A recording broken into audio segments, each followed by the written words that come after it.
Hello friends, I am Dr. Arpana Agarwal, Assistant Professor at Department of Physics, Shri Nilkanteshwar Government Postgraduate College, Khandwa, India.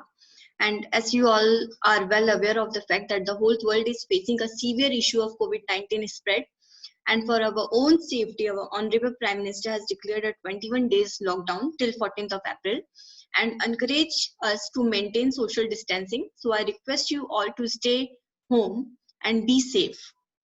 However, our learning should not be hindered because of any reasons, and in view of this, I am here with a series of lectures prepared particularly for MSc students that will cover the topic types of laser of the course laser physics. The lecture series is prepared from the examination point of view, and I believe that this lecture series will be highly beneficial for all of you. The whole lecture series is divided in 8 lectures on the basis of classification of lasers. There are 3 main type of classifications. The laser are broadly classified on the basis of active medium depending on the state of active medium. Then we have the classification on the basis of mode of operation where the nature of the output is continuous or pulsed. And finally, we have a 3-level laser system or a 4-level laser system. And here we are basically focusing on the type of lasers on the basis of active medium. Here and on this basis, we have solid state laser where the active medium is in the form of solid state and it comprises of ruby laser and NdArc laser, etc. Then we have gas lasers where the active medium is in the form of gaseous form and it comprises of helium neon and CO2 laser. Then we have liquid lasers. Dye lasers are the best example for liquid lasers. Then we have semiconductor lasers where semiconductors are used as active medium. And finally, we have chemical lasers where the lasing action is based on the chemical reactions that occurred within the active medium. So here we are, this lecture series is broadly classified in 8 lectures. The first 2 lectures are focusing on the solid state laser. Then the next 2 are focusing on the gas lasers. Then we will discuss about the semiconductor lasers, dye lasers, and finally the chemical lasers. And in lecture 8, I am going to summarize the whole laser systems briefly. So in today's lecture, the topics that I am going to cover are the introduction and construction of the ruby laser, the working scheme of the ruby laser on the basis of energy level diagram, advantages and disadvantages of the laser, and some of the applications of ruby lasers. So this ruby laser is a solid state laser, which is a 3-level laser system, and it is a first pulsed laser, and it is the first laser invented by Sir Maiman at research labs in 1960. And as you all know that the laser system has 3 main components: the active medium, pumping method, and the optical resonator. So in the ruby laser, the active medium is made up of chromium doped Al2 crystal. This is in the form of cylinder. So this is the ruby rod where some of the chromium ion is replaced by chromium ions and giving it a pinkish red color.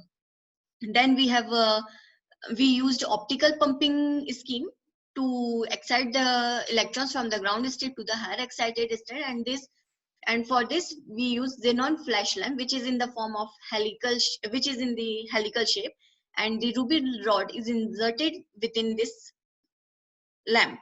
Then the ends of this rod are flat and parallel, and these are kept in between 2 optically coated mirrors which are silvered differently. This is partially coated to get the laser output, and this is fully coated, fully reflected. And this is the cross-sectional view for the same. And this is the energy level diagram for the chromium ions in the ruby rod. So basically it is a 3-level laser system. So these 2 levels are the absorption band of the chromium ion. This is the ground state, and the other state is the metastable state. So when a flash light falls on a ruby laser of approximately 550 nanometers, then the chromium ions absorb these radiations and the get pumped from the ground state to the excited state. The ions and the in the excited state loses some of their energy during the interaction with the lattice and decays to the metastable state, and these transitions are primarily the non-radiative transitions. And this metastable state has a longer lifetime, which is approximately 10 to the power minus 3 seconds. So the number of ions goes on increasing in this state. As the pump goes on continuously, so the number increase in the metastable state increases continuously, and a state of population inversion gets achieved. Because of that, the ions in the at the metastable state initiates stimulated emission. Few of the chromium ions will come back by the process of spontaneous emission by emitting photons, and these photons will travel through the ruby rod, and under paraaxial approximation they are reflected to and fro by the silver ends of the ruby rod until it stimulates the other excited ions. Thus the reflection of photons will result in stimulated emission, and it will result in the amplification of stimulated emitted photon. This stimulated emission gives out the laser output, which is in red color of the wavelength 694.3 nanometers. So this is the whole working scheme of the ruby laser. So here we will discuss the disadvantage. Since ruby, the construction function of a ruby laser is very simple, and these are self-explanatory, and it is economical laser. And since it is a 3-level laser system, and we know that more power is required, more pumping power is required for a 3-level system. So this laser requires a high pumping power. Efficiency is also low, and it is a pulse laser, so it will not give us a continuous laser output.